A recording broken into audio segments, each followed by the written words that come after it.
Imagine a time when Europe was rocked by intense theological debates, where the fate of millions of people's beliefs hung in the balance. A time when the very definition of grace, free will, and divine sovereignty hung in the balance. In this turbulent era, one man's journey would forever alter the course of Christian thought. That man was Jacobus Arminius. Born in 1560 in the small town of Outwater, Jacobus Arminius would grow up in a world of religious conflict, time of Reformation and Counter-Reformation, where Protestantism clashed with Catholicism. But who was this man? And why does his name still stir debate today? To understand Arminius, we must first understand the world into which he was born, a world undergoing tremendous change.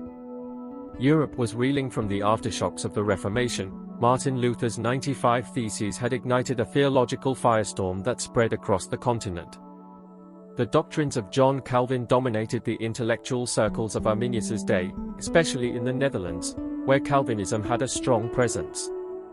On one side were the Calvinists, proponents of predestination, the idea that God, in his sovereignty, had already chosen who would be saved and who would be damned.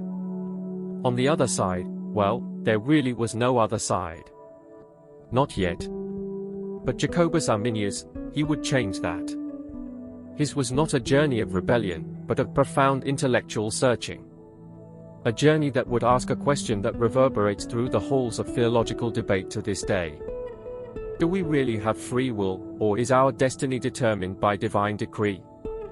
Arminius's story begins with tragedy. In 1575, when he was just 15, his hometown of Outwater was devastated during the 80 Years' War. His father had already passed away, and now his mother and siblings were killed during the siege. Can you imagine? A teenager, an orphan, wandering through the ashes of his home, with only questions and sadness for company. Was this event the catalyst? Did young Jacobus begin to wonder about the nature of fate, of divine will? Or was the seed already planted in his heart to question the rigid determinism of his time? Despite his overwhelming grief, Arminius's intellectual talents did not go unnoticed. He was welcomed by friends and soon found himself studying at Marburg, and later at Leiden University, one of the most prestigious institutions of the time. It was there that his theological journey truly began. But he was no radical Calvinist, no rebellious young man looking to cause controversy. He sought understanding, answers to the deepest questions of faith. As he delved deeper into theology, Arminius traveled to Geneva to study with none other than Theodore Beza, the successor of John Calvin himself. And yet, even at the heart of Calvinist thought, Arminius began to wrestle with questions. Could it be that God's grace extends to all? Could it be that humans have free will to accept or reject that grace? Imagine being in his shoes. Studying under a towering figure like Beza, surrounded by the intellectual elite of Calvinism. What would lead a young man to question the dominant theology of his time? What doubts must have arisen in his mind during those long, cold Genevan nights? Arminius's questioning did not lead to an immediate breakthrough. For years, he was a respected pastor and teacher, even defending Calvinism at times. But slowly, his ideas began to crystallize. He could not ignore the tension he felt within the doctrine of predestination. Was it really just that God should predestine some to eternal damnation and others to eternal life without any consideration of their actions or faith? In 1603, Arminius was appointed professor of theology at the University of Leiden.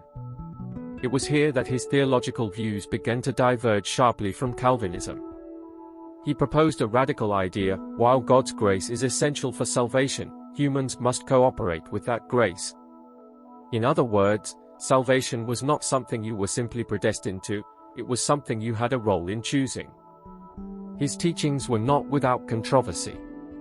His colleagues and students began to divide into two camps, those who defended Calvinist predestination and those intrigued by Arminius's claim on free will.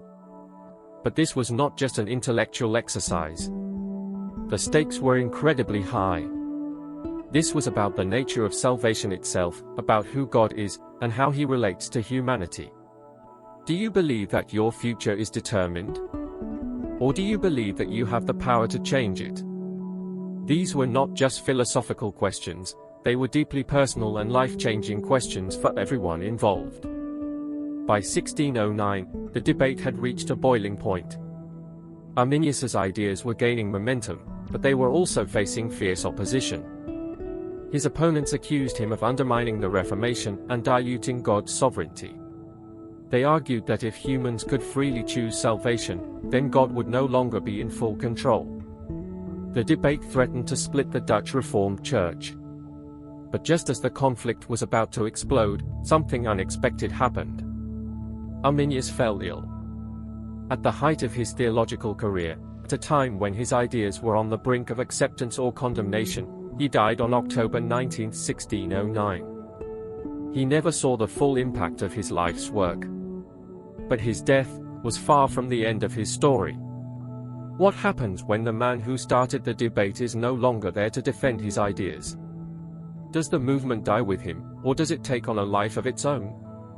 Arminius's death did not silence the debate.